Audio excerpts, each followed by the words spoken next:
بسم اللہ الرحمن الرحیم، السلام علیکم۔ جس انداز میں Tehreek Insaf, grand opposition alliance, فضل الرحمان ججز کا معاملہ آگے بڑھ رہا ہے، یقینی طور پر طاقتور حلقوں کے لیے اب آسان نہیں ہے، بلکہ یہ مسلسل گھیرا تنگ ہوتا دکھائی دے رہا ہے۔ چونکہ 8 فروری کو پاکستان کی عوام تو اپنا فیصلہ سنا ہی چکے ہیں، لیکن جو اس پوری صورتحال کے اندر قاضی فائز عیسیٰ کا کردار ہے اس پر بہت زیادہ سوالیہ نشانات ہیں۔ اور آج تو اڈیالہ جیل میں عمران خان نے قاضی صاحب کو کھری کھری سنائی ہے، کیا انہوں نے گفتگو کی ہے اور کس طریقے سے ڈیل اور ایک سابق جرنیل کے حوالے سے بھی بات کی ہے، اس کی کچھ تفصیل میں نے آپ کے سامنے رکھنی ہے۔ دوسری طرف پاکستان نے آج سیٹلائٹ پر اپنے جھنڈے گاڑنے کے لیے ایک بڑی وہ کامیابی حاصل کی ہے، لیکن اس کے ساتھ عمران خان زندہ باد کے جو نعرے ہیں وہ آج گونجے ہیں۔ اس کی وجہ کیا ہے یہ بھی آپ کو بتانا ہے۔ آج خیبر کے اندر جو ریکارڈ ٹوٹے ہیں، شیر عبد المربت کی وہاں پہ للکار اور کس طریقے سے عوام کا سمندر جمع ہوا ہے، یہ بھی ایک بڑی ڈیولپمنٹ ہے، اس پہ بات کریں گے۔ تحریک انصاف کا ایک بڑا عام وفد لاہور کے اندر موجود ہے، اسد کیسر ہیں، پھر تحفظ آئین پاکستان یہ موومنٹ ہے جس کے صدر جو ہے وہ اچکزئی صاحب ہیں، اور دیگر جو جماعتوں کے لوگ ہیں انہوں نے آج لاہور پریس کلب کے اندر پریس کانفرنس بھی کی ہے، بار کونسل سے وہ خطاب بھی کیا ہے، اور اب اعتزاز احسن کے گھر کے اندر ایک عام ملاقات بھی ہو رہی ہے۔ اس ڈیٹیل پر تو اگلی ویڈیو میں بات کر لیں گے، لیکن ایک طرف آپ دیکھیے کہ یہ ایک بڑی ڈیولپمنٹ ہے کہ جس وقت وہ شیر افضل المربت جو ہے اس کو بڑا تنقید کا بھی نشانہ بنایا جاتا رہا، لیکن اس وقت عمران خان کے بعد ایک ہی شخص ہے، یعنی دیکھیں جو مراد سعید ہیں، حماد اظہر ہیں یا دیگر جو لیڈرشپ ہے وہ اس وقت سامنے آنے کی پوزیشن میں نہیں ہے۔ پنجاب کے اندر میاں اسلم اقبال ایک بہت توانا آواز ہے اور بہت قابل اور اہلیت والے شخص ہیں۔ جمشید چیمہ ان کی فیملی بڑی زبردست وہ میں سمجھتا ہوں ان کی کنٹریبیوشن ہے۔ بہرحال وہ ایک پریس کانفرنس ان کے گلے پڑی اور ابھی ان کو تھوڑا انتظار کرنا پڑے گا، لیکن دوسری طرف جو ہے وہ آج خیبر جمرود کے اندر بہت بڑا عوامی اجتماع ہوا ہے، اور اب یہ عمران خان کی رہائی کی تحریک ہے، اور وہاں پر شیر افضل مربت جو ہے انہوں نے گفتگو تو کی ہے، ظاہر ہے عمران خان کی رہائی کے معاملے پر، دیگر ایشوز پر، ووٹ ملنا، پھر 2 نمبری ہونا، پھر ڈاکہ ڈالنا اور گرفتاریاں، تشدد، انسانی حقوق کی پامالیاں، یہ ساری چیزیں تو انہوں نے ڈسکس کی ہیں، لیکن اصل بات یہ ہے کہ جو لوگوں کا ایک شوق ہے ان سے ملنے کا، جس طرح لوگ میں سمجھتا ہوں عمران خان کے لیے آ رہے تھے، تو یہ اب عمران خان کی بیسیکلی عوام کے اندر وہ تڑپ اور محبت ہے جس کی بنیاد پر جو باقی لوگ ہیں جو بھی ان کا نعرہ لے کے اٹھتا ہے اس کو اپریسیشن ملتی ہے، اور آج تو ریکارڈ ٹوٹے ہیں، بہت بڑا جو اجتماع ہے وہ ہوا ہے، اور میں سمجھتا ہوں اور جس انداز کے اندر وہاں پہ گفتگو ہوئی ہے وہ بھی بڑی جاندار ہے۔ پاکستان نے اپنا سیٹلائٹ روانہ کیا ہے آج انسٹیٹیوٹ آف اسپیس ٹیکنالوجی اسلام آباد جو ہے، وہاں پہ بھی آج ایک تقریب تھی چائنا کے اندر، یہ چونکہ ایک کولابوریشن تھی اس کے تحت پاکستان جو ہے اس نے اپنا وہ خلا کے اندر ریبر 1 راکٹ بھیجنے والا ہے، جو ہے وہ ملک ہے۔ ویسے تو پاکستان ایشیا کا پہلا ملک تھا، لیکن آپ دیکھیے یہاں مارشل لاؤ نے اور سویلین جو حکومتیں آئی ہیں، اور کس طریقے سے پاکستان جو 1955 کے اندر غالباً یا آپ سمجھیں کہ 70 کی دہائی کے اندر ایشیا کا سب سے پہلا خلا میں ریبر 1 راکٹ بھیجنے والا ملک تھا، لیکن آج جو ہے وہ ایک چینی خلائی مشن پر اپنا ایک مشن جو ہے وہ بھیجا ہے۔ بہرحال اس کا جو کریڈٹ ہے وہ آج پاکستان جو ہے وہ ایک عام ادارہ پاکستان کا انسٹیٹیوٹ آف اسپیس ٹیکنالوجی اسلام آباد، وہاں حال کے اندر عمران خان کے نعرے لگے ہیں۔ نعرے کیوں لگے ہیں یہ تو میں آپ کو پھر بتاتا ہوں، لیکن پہلے آپ سن لیں۔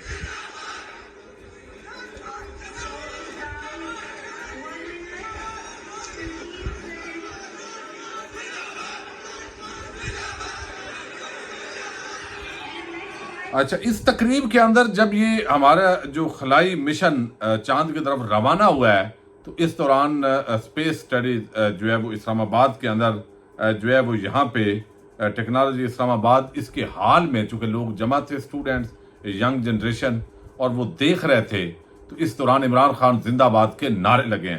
اب اس کی بنیادی وجہ یہ ہے کہ یہ جو موجودہ حکومت ہے اس کے اندر کوئی کردار نہیں ہے. یہ جو بھی گیا ہے کوئی کہے کہ یہ چھوٹا سا جو ہے وہ چین کے ساتھ ہی باندھ کے کچھ 5 کلو وزن جو ہے وہ پاکستان نے روانہ کیا، اگرچہ وہ والی کامیابی کوئی اتنی بڑی یہ کامیابی نہیں ہے، لیکن پھر بھی اس کا جو کریڈٹ ہے وہ فواد چودھری کو جاتا ہے، چونکہ تحریک انصاف کے دور میں ان کو وزارت اطلاعات سے ہٹا کر سزا کے طور پہ ایک ایسی وزارت دی گئی جس پر امید نہیں تھی، لیکن وہ جہاں بھی جاتے ہیں ان کے اندر یہ اہلیت ہے کہ وہاں وہ ٹیم بلڈنگ کرتے ہیں اور پھر وہ بجٹ بھی لگاتے ہیں اور کام شروع کرتے ہیں. تو اس دوران جو ہے یہ سیٹلائٹ چاند پر جو ہے وہ پہنچنے کے حوالے سے وہ کہتے ہیں کہ فواد چودھری کا اس ٹیم کا اس دوران یہ ساری کاوش ہوئی اور بعد ازاں یہ اپنے روٹین کے مطابق جاری رہی اور آج پاکستان جو ہے وہ اس نیج پہ پہنچا ہے. بہرحال اس کی کچھ ڈیٹیلز بھی ہیں کہ یہ اصل میں کیا ہے اس طرف میں نہیں جاتا. اچھا، دوسری طرف عمران خان نے کل ایک آرٹیکل لکھا اور وہ جو آرٹیکل ہے وہ بڑا سخت ہے. پاکستان کے عدالتی نظام پر بھی انہوں نے سوالات کھڑے کیے اور اسٹیبلشمنٹ پر تابڑ توڑ حملے کیے. عاصم منیر جو جنرل عاصم منیر ہے ان پر انہوں نے جو ہے وہ ایک خدشے کا اظہار کیا اور انہوں نے کہا کہ میرے اب قتل کرنا رہ گیا ہے، وہ بھی مجھے کر دیں گے تو پھر بھی میں موت سے ڈرتا نہیں ہوں. یہ ایک بڑا عام اور اس کی بڑی پذیرائی ہوئی ہے عالمی سطح پہ اس آرٹیکل کی. لیکن آج جو اڈیالہ جیل کے اندر انہوں نے گفتگو کی ہے اس سے اندازہ ہوتا ہے کہ اب مسلسل یہ جو ٹکراؤ ہے اس کے اندر اضافہ ہو رہا ہے.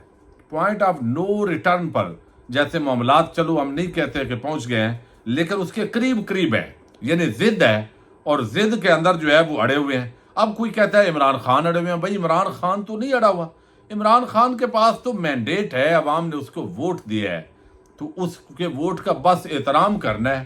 کوئی کر لے تو اس وقت اگر وہ اڑا رہے تو پھر کوئی کہے. اچھا، یہاں پہ یہ جو چیز ہے بڑی عام ہے. اب اس کے اندر جو ہے وہ عمران خان نے آج قاضی صاحب جو ہے ان کو خاص طور پر انہوں نے بتایا ہے کہ قاضی صاحب باتیں آپ نے بہت کی اس دن بھی کہ میرے دور کے اندر یہ نہیں ہوا، لیکن میں آپ کو بتاتا ہوں کہ کیا ہوا ہے. عمران خان نے اڈیالہ جیل میں کہا کہ میں اپنے تمام مقدمات سننے والے جج صاحبان سے گزارش کرتا ہوں کہ ان کیسز کو بلا جواز تاخیر کا شکار کرنے کی بجائے جلد سے ان پر فیصلہ کیا جائے. دیر سے فیصلے کرنا بھی ناانصافی ہے.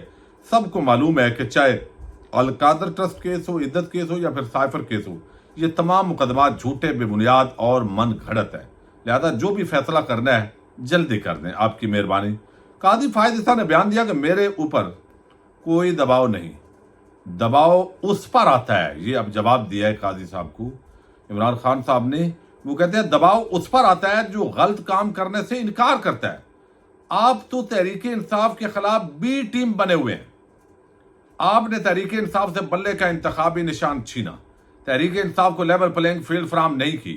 9 مئی واقعات کی آڑ میں ہمارے بنیادی انسانی حقوق پامال کیے گئے، جس پر ہماری پٹیشن 25 مئی 2023 سے زیر التوا ہے، جو آج تک سماعت کے لیے مقرر نہیں کی گئی. عام انتخابات میں کھلے عام ہونے والی دھاندلی کے خلاف دائر کردہ درخواستوں پر آج تک سماعت نہ ہو سکی. تحریک انصاف کی خواتین کی مخصوص نشستوں کے معاملے کو التوا کا شکار کیے رکھا. سپریم کورٹ کے فیصلوں سے نظریہ ضرورت ایک بار پھر زندہ ہو چکا ہے. یہ بڑے سنگین جو ہے وہ آئینہ دکھایا ہے قاضی صاحب کو عمران خان نے. اور یہ ساری چیزوں کے اندر انہوں نے ایک جو سب سے بڑی اور تکڑی بات کی ہے، باقی تو ساری چیزیں ہیں، لیکن انہوں نے کہا ہے کہ بھائی دباؤ اس پہ ہوتا ہے جو انکار کرتا ہے. آپ تو بی ٹیم ہے، تو بی ٹیم جب آپ پہلے ہی خادم ہیں، حاضر ہیں، تو آپ پر دباؤ کیسا آئے گا. اچھا، پھر عمران خان صاحب نے کہا کہ یہ تاریخی موقع ہے کہ عظیم قومیں تاریخی موقع کا فائدہ اٹھاتی ہیں، ڈرا دھمکا کر فیصلے لیے جا رہے ہیں جس سے ملک کا جوڈیشل سسٹم تباہ ہو رہا ہے. ہائی کورٹس کے ججز کے لیٹر نے ثابت کر دیا کہ ملک میں جنگل کا قانون ہے اور وقت آ گیا کہ سپریم کورٹ کے ججز بھی ہائی کورٹ کے ججز کی طرح کھڑے ہو جائیں اور غلط فیصلوں سے انکار کریں. پھر عمران خان نے کہا کہ بات چیت کے لیے ہمیشہ تیار ہوں، لیکن بات چیت تب ہوگی جب ہمارا چوری شدہ مینڈیٹ واپس کیا جائے گا اور جیلوں میں قید ہمارے بے گناہ کارکنان کو رہا کیا جائے گا. انہوں نے کہا کہ بات چیت مخالفین سے ہی ہوتی ہے، تو جو اس وقت پاکستان تحریک انصاف کے سب سے بڑے مخالفین ہیں، بات چیت انہی سے ہوگی. یہ بھی ایک عام اور وہ اشارہ ہے اسٹیبلشمنٹ کی طرف. پھر انہوں نے کہا کہ دنیا کی تاریخ میں کہیں بھی یہ مثال نہیں ملتی کہ ایک جرم پر 3 کیسز بنائے جائیں. یہاں میرے اور میری اہلیہ پر توشہ خانہ پر پہلے ہی 3 کیسز بنائے ہوئے ہیں. جب ان میں سے بھی کچھ نہیں ملا تو اب چوتھا کیس بنانے کی تیاری کی جا رہی ہے جو کہ آئین اور قانون کی کھلی خلاف ورزی ہے.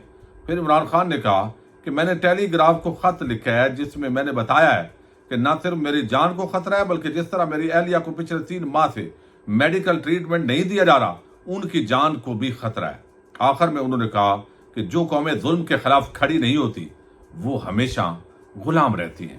تو آج جس انداز کے اندر انہوں نے آرٹیکل کے اندر تو اسٹیبلشمنٹ کو انہوں نے خوب ذکر کیا، لیکن قاضی صاحب اور اسلام آباد ہائی کورٹ کے چیف جسٹس عامر فاروق ان کا بھی انہوں نے ذکر کیا لیکن نام نہیں لیا اور بتایا کہ وہ بھی اس پورے معاملے کے اندر ہے. انسانی حقوق کی جو پامالیاں ہو رہی ہے یہ ساری چیزیں کیسز عام ہمارے جو ہے وہ جب سزا دینی تھی تو جلدی سماعتیں ہو رہی تھی لیکن اب جو ہے وہ سنوائی نہیں ہو رہی. قاضی صاحب پر 8-10 چیزیں انہوں نے ایک چارج شیٹ مرتب کی ہے لیکن انہوں نے کہا ہے کہ دباؤ اس پہ ہوتا ہے جو ہے وہ جو انکار کرتا ہے.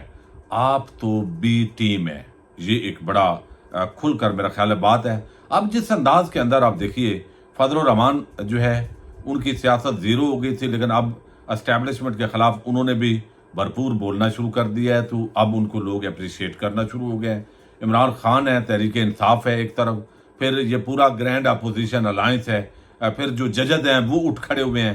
پھر آج اسلام آباد ہائی کورٹ نے جس طرح خفیہ ایجنسی کو لتاڑا ہے تو معاملات پھر عوام نے مینڈیٹ آلریڈی 8 فروری کو دیا ہوا ہے. تو ان حالات کے اندر اسٹیبلشمنٹ پر مسلسل جس دباؤ کا اضافہ ہو رہا ہے اگر تو اللہ تعالیٰ ہدایت دے پاکستان بہتری کی طرف جا سکتا ہے اگر اچھے فیصلے لیے جائیں اور اگر ضد اور انا پر ڈٹ جائیں تو پھر پاکستان کا بڑا نقصان بھی ہو سکتا ہے. پاکستان زندہ باد، پاک فوج پائندہ باد.